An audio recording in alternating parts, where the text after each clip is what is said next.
ᱡᱩᱢᱤᱫᱽ ᱛᱷᱟᱱ ᱜᱮ ᱟᱵᱚᱣᱟᱜ ᱫᱷᱚᱨᱚᱢ ᱜᱟᱲ ᱞᱮᱠᱟᱛᱮᱵᱚ ᱵᱮᱱᱟᱣ ᱨᱟᱠᱟᱵ ᱤᱫᱤᱭᱟ ᱛᱮᱡᱤ के साथ। ᱟᱫᱚ ᱡᱚᱠᱷᱚᱱ ᱟᱹᱛᱩ ᱨᱮᱭᱟᱜ ᱥᱤᱥᱴᱮᱢ ᱴᱷᱤᱠᱩᱜᱼᱟ, ᱫᱷᱚᱨᱚᱢ ᱥᱤᱥᱴᱮᱢ ᱴᱷᱤᱠᱩᱜᱼᱟ, ᱤᱱᱟᱹᱠᱷᱟᱱ ᱯᱚᱞᱤᱴᱤᱠᱮᱞ ᱥᱤᱥᱴᱮᱢ ᱦᱚᱸ ᱴᱷᱤᱠᱩᱜᱼᱟ, ᱟᱨ ᱯᱚᱞᱤᱴᱤᱠᱮᱞ ᱥᱤᱥᱴᱮᱢ ᱜᱮ ᱟᱹᱠᱷᱤᱨ ᱨᱮᱫᱚ ᱟᱵᱚᱭ ᱵᱟᱧᱪᱟᱣ ᱫᱟᱲᱮᱭᱟᱵᱚᱣᱟ। ᱟᱨ ᱱᱚᱣᱟ ᱯᱮᱭᱟ ᱡᱟᱠᱮ ᱟᱵᱚ ᱴᱷᱤᱠ ᱞᱟᱹᱜᱤᱫ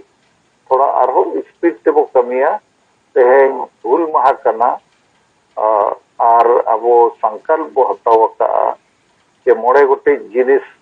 अबो नवा हुल माहा माध्यम ते अबो रेन वीर बांटा को सम्मान एम करते शपथ बो हताव किया चे नंबर 1 सीएनटी एसपीटी कानून बो लागू चोया। नंबर 2 नोए जे आबोरेन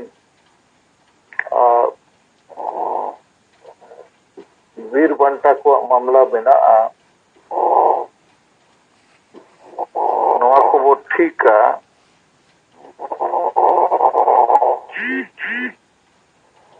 ट्रस्ट बनाव रे कथा हमारे माने तो नवा करना जैसे 5टी जिनिस को कहीं वो फैसला ला मिटंग मा सीएनटी एसपीटी कानून वो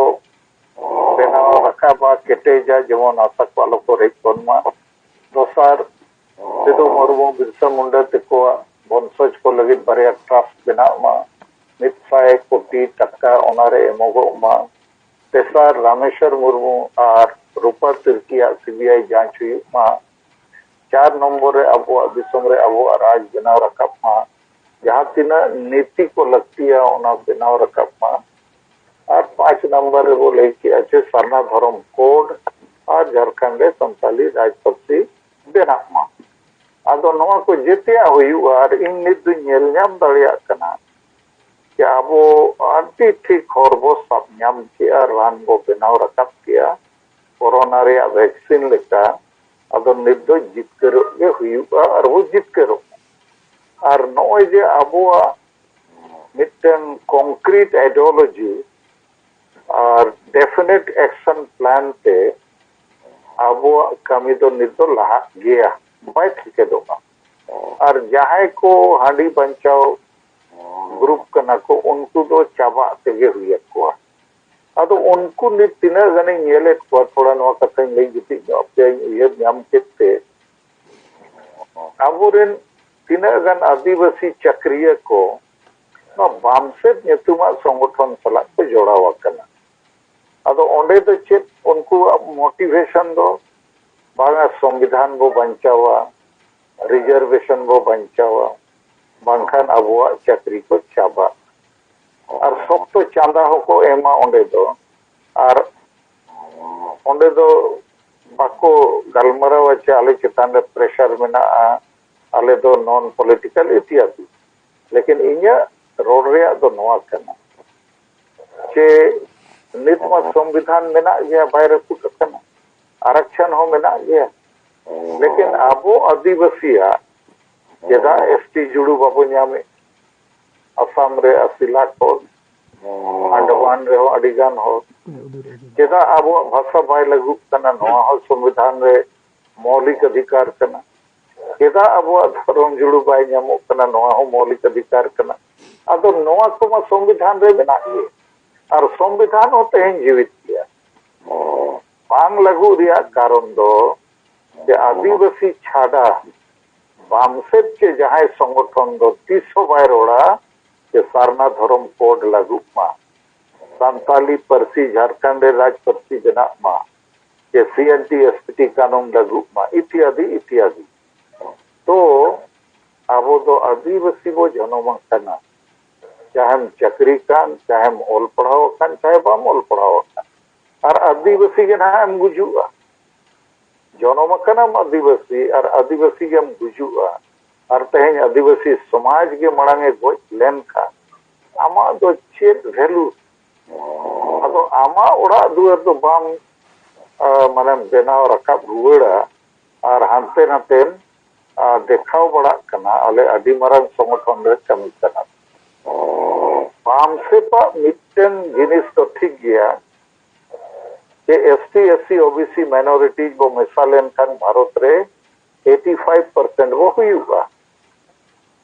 मेनखान 15% चेतान जाति रिन होड़गे अबो चेतान रे को शासन है। अदो ओना रेया समाधान दो चेक कन ओना रेया समाधान दो करना राज अरिचे पॉलिटिक्स जे 85% होड़ जदि मिठेन वो वोटा इनखान दिसोम लेवल रे अब सरकार भारत रे हो राज्य पर हो बेना अदो ओना कमी दो नई बाम से तो बाय कमी कना बिल्कुल बाय कमी कना उनिया political vision mission action plan रणनीति चेत हो बनो अदो ओना लगी दो होना अब हो बड़ो दरकार लेकिन नई दो निश्चित कमी कना मिट्टंगे लई चुरा बाबड़े कारण तेगे बो गुजुक कना बाबड़े कारण तेगे बो गुजुक कना और आको जेते शेड्यूल कास्ट और ओबीसी दो हिंदू धर्म रेगे मेना को और हिंदू धर्म रेगे को ताहन खान बाबड़े जेमन बिन कनाय आमगे तो आम अयुआय कना अरे धर्म गे हुनन को बगी लेखान हिंदू धर्म और डॉक्टर भीमराव अंबेडकर रेखा जेते बौद्ध धर्म रे को सेन लेनखान बाबड़े तो ऐसे तेगे को गुजुआ मंदिर के उन्हें बाको सेनो खान बाबड़े तो चेक बचिकाय अदो ओना दो बाको कमी कना बम से पर दोसार उनका के नुकु नारा के ईवीएम मशीन बोरा पुदा विरोधा अरे ईवीएम तुलुब बंगाल रे बीजेपी हरा कना तमिलनाडु रे बीजेपी हरा कना पंजाब रे हरा कना राजस्थान रे हरा कना अड़ी गन जगह रे तो नित ओना बाय प्रमाणित कना के ओना रे वोट एम लेखान बीजेपी के दाड़े है और मान लिया मिसिन ओचो एना पेपर बैलेट ते वोट हुआ तो ओना रे हो तो उनको पार्टी को दाड़े बीजेपी से कांग्रेस मारा मारा पार्टी और नवा जेते पार्टी मा बाबड़े को आती रेगे बेना इनखान मिसिन ओचो लेनखान पेपर बैलेट ते वोट हुई लेनखान चेत आबो 85% तो ना लाभ बोंजा पापांगे ओना लगी तो आबो पार्टी बनाव हुईबो 85% होड़ा वोट मिठेन जावरा लगी अदो ओना दो बनुआ अदो इन नोआ आपे नोआ मेंटे लेयते कना तीना गान हांडी बंचाव अयुरिया को आपे का माजी परगना महाल राइटर कुरिन नित दो ओना बाम से पाबितंग आदिवासी विंग बेना ओना रे तेहेने नेले कोआ के उनकुआ ᱧᱩᱛᱩᱢ मेना नोआ फुल चेतान रे चर्चा रे आदो इना खान नोआते इन नौकाñ बुझावेआ नुकु हांडी बांचाव संगठन दिन आयुरिया को ठिकई पाले कि आबोआ संगठन को तो नित दामपा दाड़ांगो गया नोआते तो होरना बाबो जावरा दाड़िया को आदो इना खान चेद बो चिकाया देला बोन बार सेपा मिटन संगठन रे बोलो काते आबो दुकान चलाव रे आबो चेष्टाया लेकिन ओना कोते हो चेद होना पाए लेकिन आपे ह्यूसियर जोगेत किया कि आबो तलारे नोकान एड़े आयुरिया को जहां को आबो समाज लगी बुद्धि विचार चिंताधारा दुलड़ गरज बनुआ बाको बुझाव दाड़िया कना और हानते नाते आको टाइम को वेस्टेज और आबो समाज जहां तिना गड़ो हुनंग नाम दरकार ओना गड़ो बाको एमोग कना तो ठीक गया मा इया कथा दो नोडे मुचादेआ अदो इन नोआ गिन लेयत पेया जे अतु अतु रे माजी परगना व्यवस्था ठीक तेगे हुईबो नोआ ठीक लेनखान गे जुमिद दाड़े बेनाआ और बड़ी जा को हो चाबाआ और हसा बसा जति धर्म बो जितकर दाड़ेया और जहां तीना मारांगे कोचलन हिजु ओना ब्रिटिश के अंग्रेज टाइम रेया कोचलन खिलाफ रे हुल हुई लेन खोज मारांग कोचलन हो अबो बो बर्दाश्त दाड़ेया पड़ू दाड़ेया जदि जेते अतु रे सिस्टम बो बेनाव रकाब रुड़ा और दोसर धर्म हो मिटन सिस्टम कने लेयते कना बोंगा बुरु को तो बहाना कना चाहे हिंदू धर्म हुई मुसलमान धर्म हुई क्रिश्चियन धर्म हुई नवा दो मिटन सिस्टम कना ऑर्गेनाइजेशन कना इंस्टीट्यूशन कना मिटन एनजीओ कना मिटन पॉलिटिकल यूनिट कना अब आबो ओना लाइन ते धर्म बाबो बनाव रखाब लेते आबो दो धर्म माने दो बोंगा बुरु रुमु बुलु टांडो पारो नवा कोगे धर्म तेबो मनावा गुटा आदो अतु बो ठीका और धर्म बो ठीका इना खान गे जुमिद बेना और आबो निश्चय भारत दिसम रे जहां गाड़ लेका झारखंड पोनत को एम अकाउंट बोआ ओनारे आबो लागे कब्जा हताव हुआ 2021 मुचेत ते मिटन वातावरण बनाव केटे ते हुआ ताकि 22-23 कोते दो आबो झारखंड रे मिटन आदिवासी संगेल अभियान रे विचार धाराते आदिवासी को जुमिद करते मिटन सरकार बो बनाव दड़े लिए और नोआ लगी पूरा भारत और नोआ धरती रे आदिवासी और खासकर संताल को नित को सपड़ा दरकार बिल्कुल नोआ हुआ लेकिन नोआ कमी सफल लगी सुखदा किसको जहां कथा रोड के जे शिबू सोरेन वर्सेस सालखान मुर्मू नोआ कना मामला दो अदो नोआ अपे बेस सही केटे सही बुझो पे नोआ हो रोड तेगे हुआ जे शिबू सोरेन दो नेल के दियाबो नई दो अब हासा भाषा जाति धर्म बांचाई बांकना गोवजित कना नोरे प्रमाण मेना और सलखान मुर्मू दो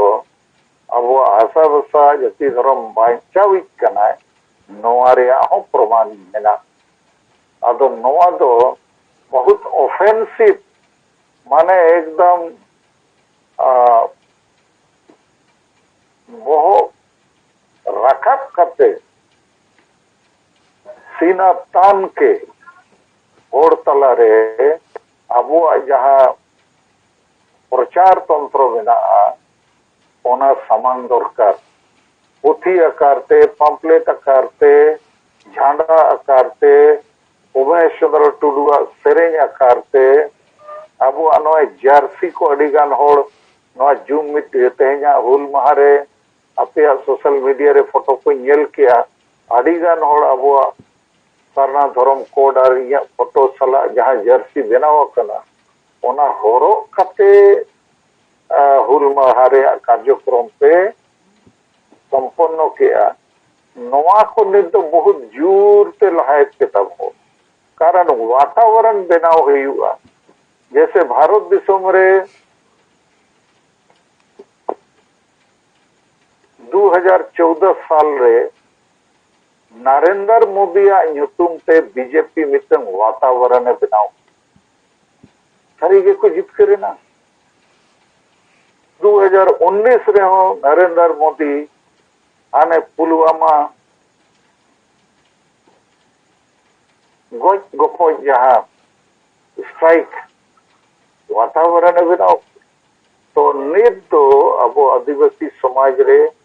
खासकर संथाल समाज रे शिबू सोरेन वर्सेस सलखान मुर्मू के मामला दो काना अदो नुना प्रमाण मेना बेसर बड़ी पेया एम रहो जदि अब वातावरण बाबो बेनावा इन खान दो आबोरे मैजिकल होड़ आबो से हिजू रेको असुविधा जगो बाको बुझो दाड़िया लेकिन माना अब कमी इदी लेखा नवा कमी दो निश्चित सफल ठीक गया तब मा जोहार।